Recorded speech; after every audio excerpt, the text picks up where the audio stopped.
My name's Owen Dawson. I'm the PGA Director of Instruction here at the Country Club of Maryland. I want to talk to you today real quick about a simple but effective training aid that you can use. Most golfers come to me with slicing problems. So for a right-handed golfer, the ball wants to peel off to the right. It gets worse as the clubs get longer. Other shots can come about. We can top them, we can hit them hard left, so a pull. But both of those really stem from a common problem in golf, and that's one of when you swing the club back, as you come back down, your club tends to work on top of this noodle here. Your club comes down through the ball, and the club path or the club head is moving more to the left as you swing it. That's the simplest description I can give you of what happens. It's a little bit more complicated than that. But overall, the pattern, your swing pattern goes back and then it loops out this way.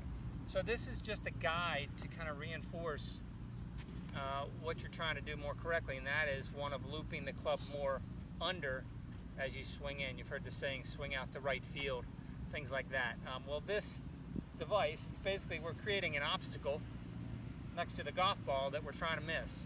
All right, so we basically take an old shaft, we put it in the ground, and you can see when I put the ball down, the shaft here of the club is pretty much parallel on an angle with this noodle, but it's slightly below it. Okay, that's important. We don't want to start with the club out here or even out here, because then that would make the task of getting the club back under it more difficult. And I'll show you how to set this up in a minute here. The ball, we're going to put the ball on a tee. It's important to do this on a short tee.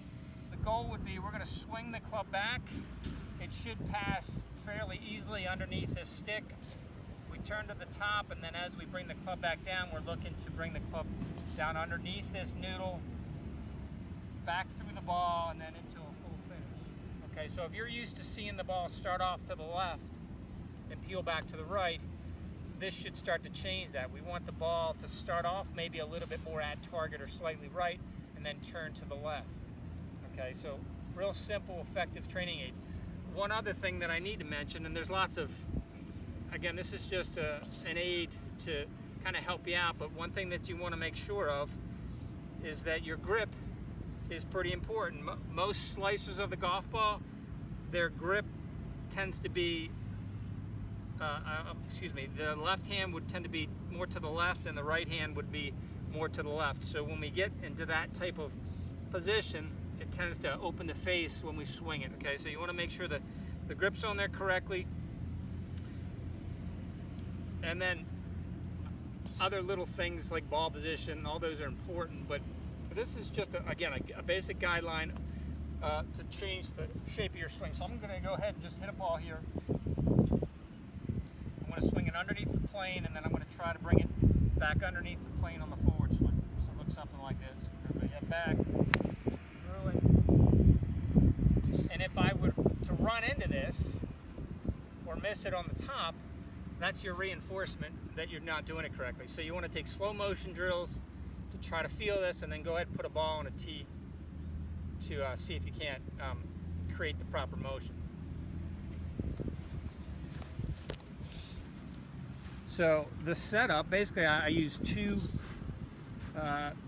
alignment aids. You can pick up these at any Home Depot for about $2. You can use golf clubs, they work fine too.